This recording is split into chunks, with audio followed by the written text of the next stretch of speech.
Nein.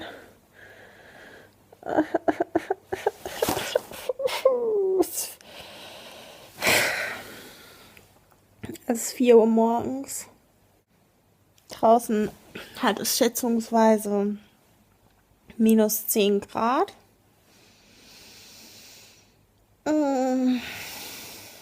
Ich würde gern noch lieber hier im Warmen bleiben. Aber Ken Follett wartet! Yay!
I'm watching with great interest what Kirsten and his team are doing, and they send me reports and they show me things. Like the pictures gone, the artwork, the pictures that Kirsten's artists are painting of Kingsbridge and the various locations where the story takes place. They show me those, which is of course very interesting to me. So I'm watching it with great interest, but I don't make any decisions. What do you think about the situation between Amazon and its its blackmail, so to speak, the impression is blackmail of book authors?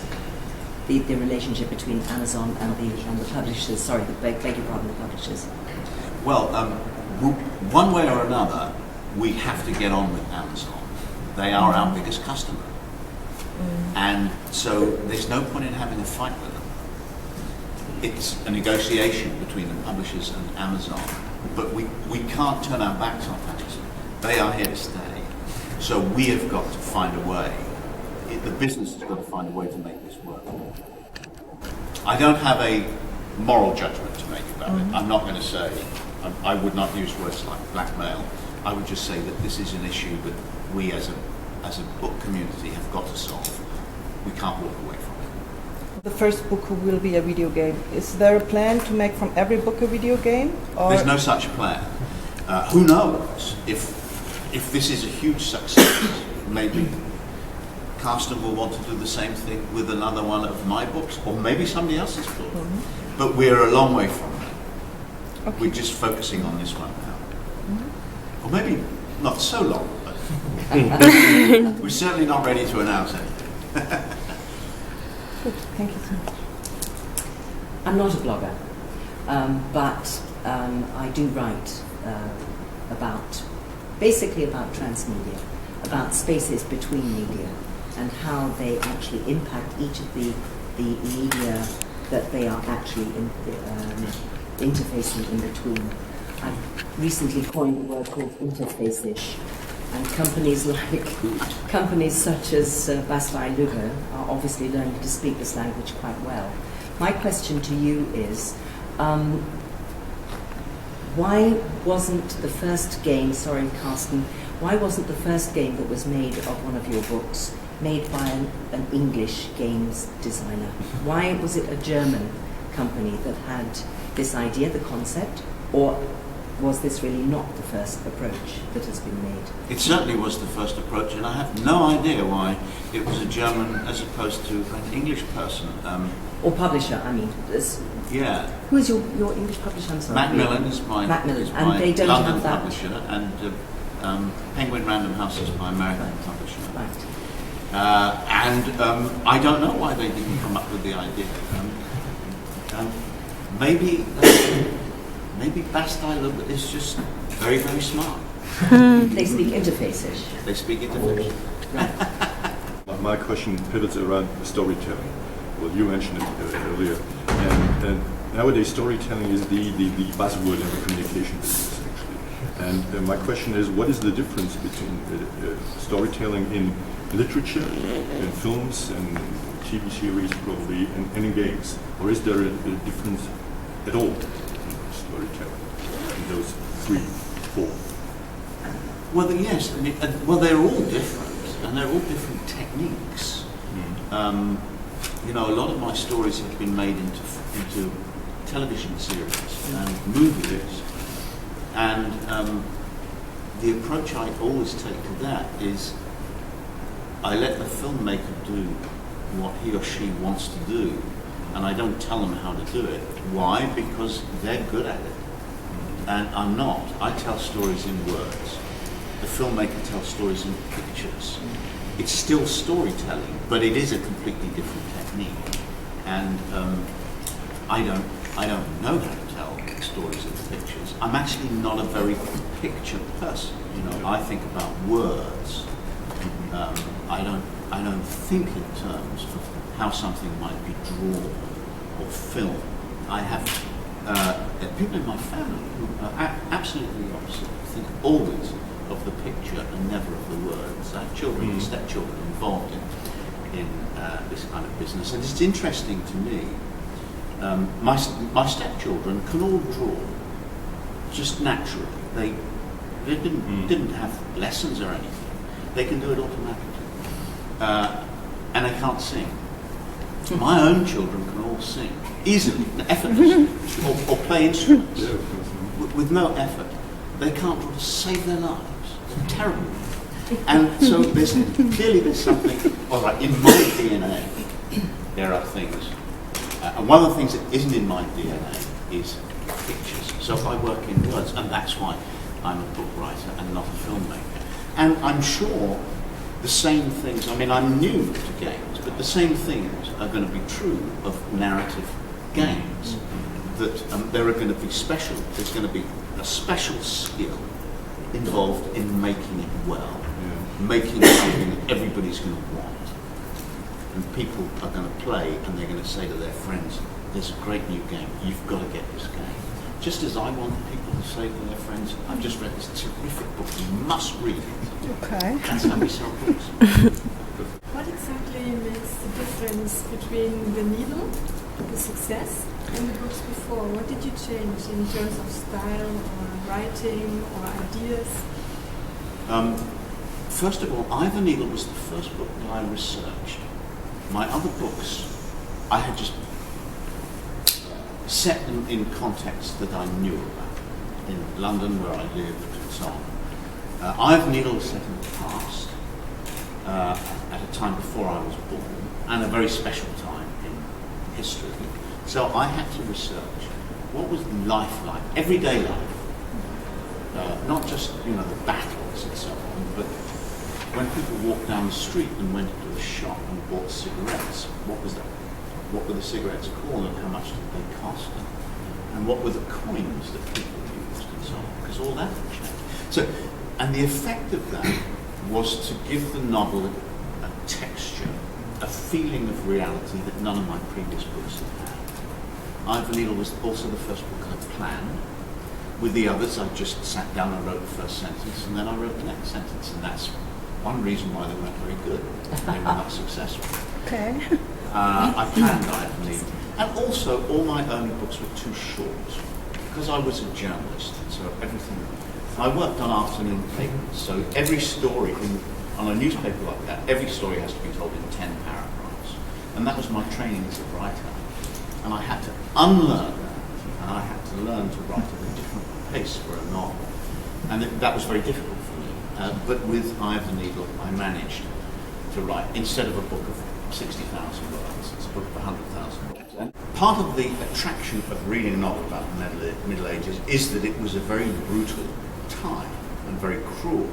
And when we read those novels, we're interested partly because we're so happy that we don't live in the Middle Ages. And that is, in a funny way, that's part of the appeal of the story. But you're thinking, I think you're probably thinking of a character called William Hamley. And people say, when they're talking about villains in stories, people say, well, the villain, to be interested, must have some attractive feature. There must be something good about him. And with William Hamley, I just thought, oh, the heck with that. He's not going to have anything attractive. He's just going to be awful. And interestingly enough, of all the villains that I've created in all my books, he is the one that people talk to me about. And people say, sometimes people say, why don't you kill him earlier? Of course I'm not going to kill him earlier. He's, he's, in terms of the drive of the story, he's an important part of it. Of course, you reading it, you want him to die. Anybody would. But what keeps you reading is that he's not dead yet. So you see a lot of the cruelty that he perpetrates, you see from inside his head. And that's what you're thinking of when you say you are the person committing these horrible things. He beats people up, or he threatens people, and there is a rape, and there's also a very nasty scene in a brothel. But that's part of you, as the reader, finding out what the Middle Ages is about. So, I made the decision to do some of those very cruel scenes from inside his head.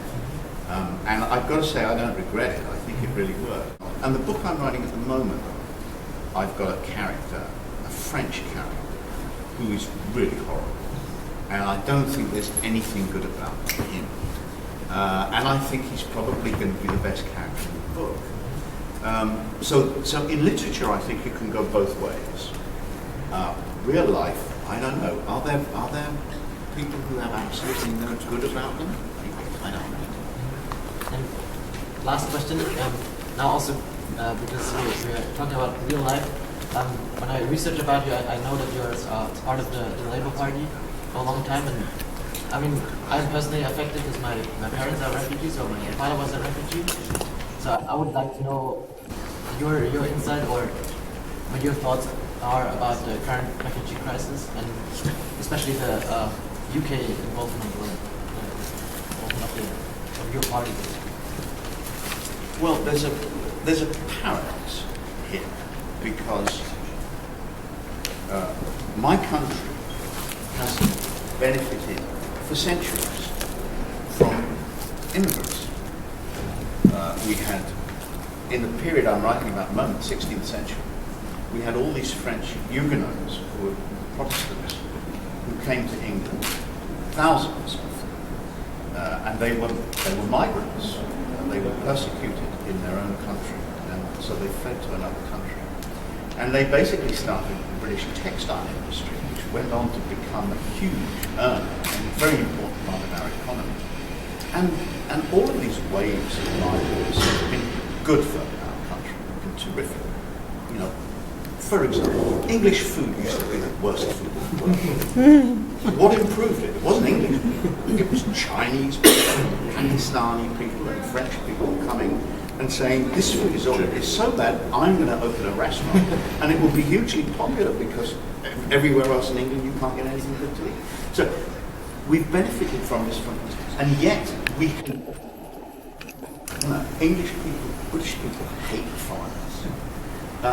And I think it's not just Britain, actually. You know, French people are very tense about immigration at the moment.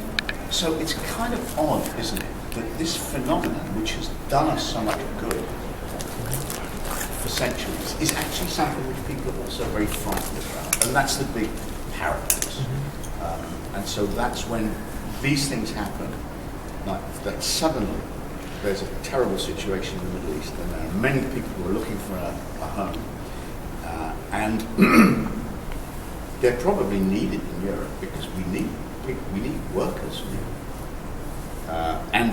And migrants tend to be young, so they work, they pay taxes, and they don't use the hospital very much because they're young and healthy. So they're very good for the economy. And yet, people get scared, and it's a big political issue. And as for the Labour Party, it's the Labour Party's attitude is not that different from every other political, almost not every other, every mainstream political party in Europe takes the attitude migration is necessary and needs to be controlled. That's the Labour Party attitude. I think it's, you know, this incredible paradox. We've only had, Britain has only ever had one type of immigrant who were completely useless, and they were the Anglo-Saxons. They were terrible. They had no culture, they had no science, they had nothing, they didn't build any cathedrals, nothing. They were the only bad wave of immigrants we've ever had. That's good. Thanks a lot. Okay. One short question. Sure. With video games. Are video games a possibility to make literature more attractive for young adults or adolescents? Well, so should we make video games of the works of Shakespeare, for example? That's a good idea. I'd play that. I'd like to be Hamlet in a video game. Definitely. You know, this is so new that my feeling is anything can happen. You know, we could maybe that will be Carsten's next project. Hamlet's video game. So we already had a Shakespeare series at Hidden Object Games. So we had a plan to do 5 games, and we stopped when we finished 2. But that was not that intensive storytelling which we're now doing for the Pillars of the Earth. It was quite a smaller production. We did Romeo and Juliet, for example, and we hope that more people get attracted to the topic. It was okay, but not that big. 5 or 6 years ago, we didn't only a Hidden Object game. Yeah. Sorry, one more question. And would it be possible to play the video game of the Pillars of the Earth in schools? Maybe. I think school teachers are going to say that's too easy. They're going to want the children to actually read the books. Yeah, maybe as a homework instead of.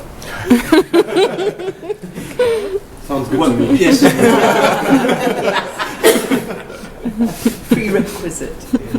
Play the game. Okay, well, Okay. thank you for your questions. That was very interesting. Maybe can I take one quick picture? Yeah, would like to have you all on one group picture. Sure.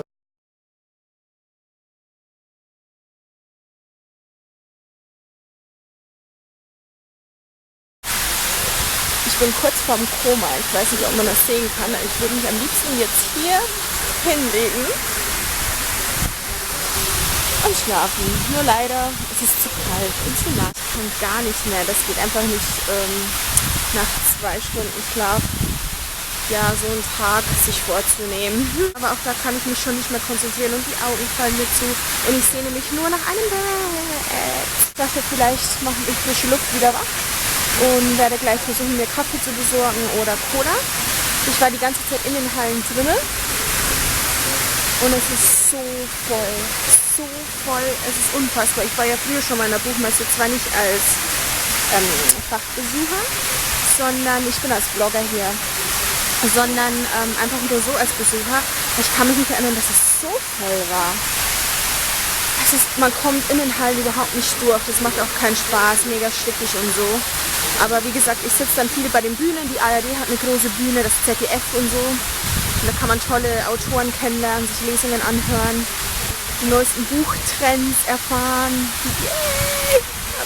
Blöd, dass ich um 4 Uhr aufstehen musste und erst um 2 Uhr schlafen konnte, das vermiest mir so ein bisschen den Fun.